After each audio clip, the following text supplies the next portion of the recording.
একজনের এক এক কথা। কেউ বলছেন ভারত পানি ছেড়ে দিয়েছে, কেউ বলছেন ভারত পানি ছাড়েনি। বাট এটা আসলে আমি প্রোপাগান্ডাটা বিশ্বাস করতে চাই না। কারণ হচ্ছে আমি অনেকগুলো নিউজ লিঙ্কে দেখেছি যে ভারত বেসিকলি পানিটি ছাড়েনি, তাদেরটা অটোমেটিকলি যখন তাদের তাদের অবস্থা অতটা ভালো না, আমি যতটুকু দেখেছি তাদের নিউজে দেখেছি। তো আমার কাছে যেটা মনে হচ্ছে যে আমাদের যারা উপদেষ্টা মণ্ডলী থেকে আছেন তারা অলরেডি ইনশিওর করেছেন যে পানিটা বেসিকলি তাদের ওখানের অবস্থা খুবই খারাপ, এটা অনেক বেশি উপরে উঠে গেছে, অটোমেটিকলি ওই দরজাটা খুলে গিয়েছিল।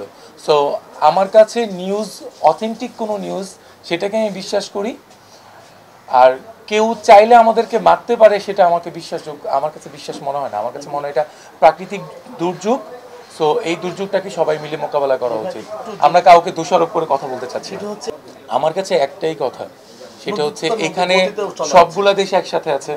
কোনো দেশ না এমন না কিন্তু যে একটা সমুদ্রের বাইরে একটা দ্বীপ হচ্ছে বাংলাদেশ, কোনো সমুদ্রের বাইরে কোনো একটা দ্বীপ না চায়না, নট লাইক দ্যাট, এমন কিছু না।